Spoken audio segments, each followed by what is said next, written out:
السلام عليكم. اليوم ان شاء الله غادي تقدم لكم ناديه شهيوات ناديه الفاسيه بيشاميل بالحليب. كنحتاجوا لها نص لتر ديال الحليب، 3 المعالق كبار ديال الطحين اولا 2 معالق كبار ديال المايزينا، 2 معالق كبار ديال الزبده، الابزار، الكوزه، الملحه، الثومه، ضامه ديال البنه، اي ما الذوق اللي بغيتو، دجاج ولا لحم ولا خضره. غادي نبداو على بركه الله.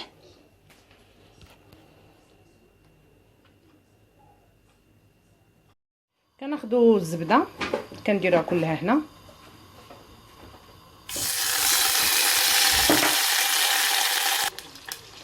الزبده هي دابت. غادي نضيفوا عليها الدقيق،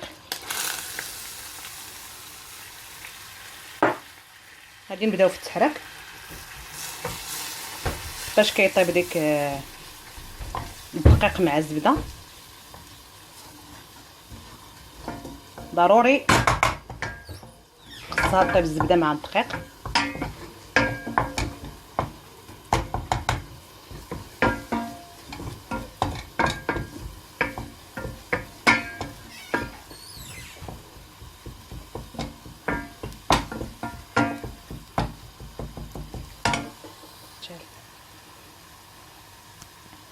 من بعد ما دخلت هاد الزبده مع الدقيق غادي نخويو داك نص لتر ديال الحليب.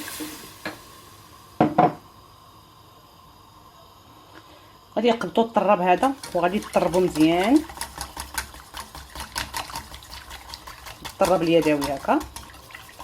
هانتوما كتشوفوا الزبده ما بقاتش باينه لا هي ولا الدقيق.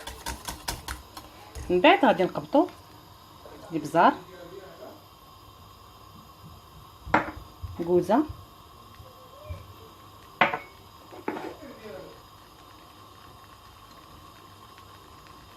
ثومه وضمه ديال الكنور، ولا تجاهلوها اللي بغا، لان على حسب الاذواق. كاين اللي ما كيبغيش يدير ضمه البنه، بزاف الناس اللي تيقولوا لي ما تخدميهاش بزاف، ولا كل واحد والاذواق ديالو. دابا غادي نبقاو كنحركو ما كاملاش واحد 2 دقائق ديال التحرك. من بعد كتلقاوها وجدات. هانتوما شفتوا، بغيتو تكون خفيفه ما تعمروش المعلقه كبيره حتى الفم، عاليه تكون غير ملسه. بغيتوها ثقيله غادي تزيدوا تعمروا المعالق اللي شرحت لكم يكونوا عامرين. انا غادي نوريكم الثقل ديالها كيفاش كيجي. دابا حيت تكون هي تتغلي هكا راه صافي وجدت. هانتوما شفتوا. دابا غادي نطفي عليها ونخليها على جنب. هانتوما دابا غادي ندوزو نحضروا الطريقه ديال